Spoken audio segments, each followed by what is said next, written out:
ivutuerana famungurana nivalala et au Madagascar, au Centre de lutte anti-acridienne de Madagascar est un établissement public à caractère administratif. Il est placé sous la tutelle technique du ministère de l'Agriculture et de l'Élevage et sous la tutelle budgétaire du ministère des Finances et du Budget.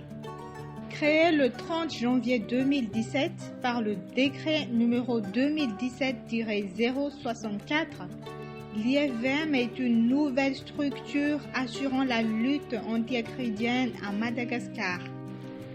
Il est constitué de 2 organes dont le conseil d'administration qui est l'organe délibérant et la direction générale du centre qui est l'organe exécutif. Son siège social se situe à Mitsinzu, Betanmena Tuléar 2, région à Tsimonjefan. L'on y trouve également la direction administrative et financière et la direction du système d'information et de la communication.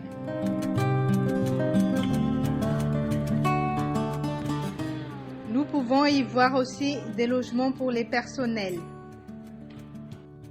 Des aménagements d'infrastructures sont en cours,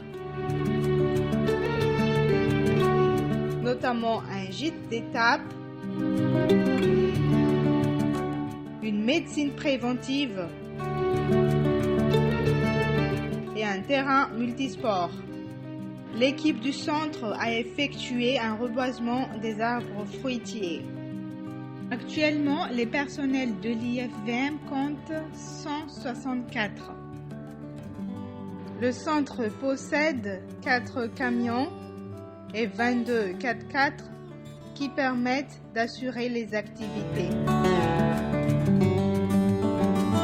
Il y a également des appareils de traitement, 90 atomiseurs à dos ou solopores, 150 disques rotatifs micro-ulva et 2 autoportées ulva-masques.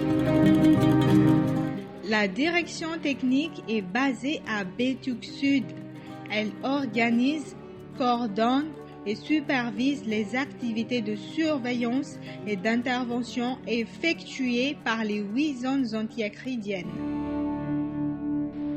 À Befandjana Sud, Sakaja et Zeda, Ambuvumbe, Ihusi, Ampani Ouest, Antsui et Manza, ainsi que les 32 postes anti-acridiens.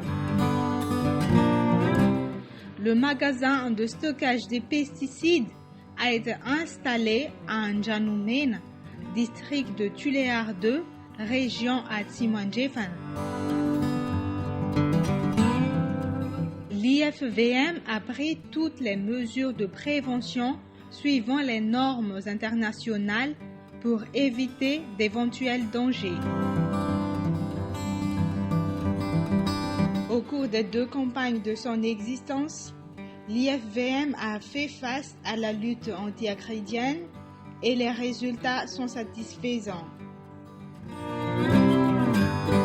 L'État malagasy a décidé de prendre à main la lutte anti-acridienne, non seulement pour lutter les criquets ravageurs, mais aussi de passer à l'élimination totale des groupements de la population acridienne. La situation actuelle prouve que non seulement la phase de rémission est atteinte, mais les criquets commencent à disparaître progressivement.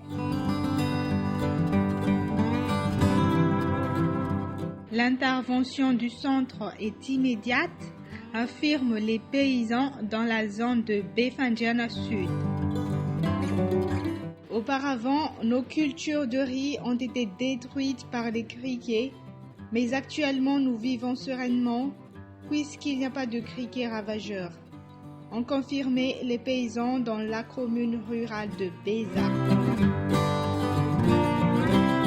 Lors de ces 2 années, le centre a mis en place des stratégies de lutte adaptées aux nouvelles technologies.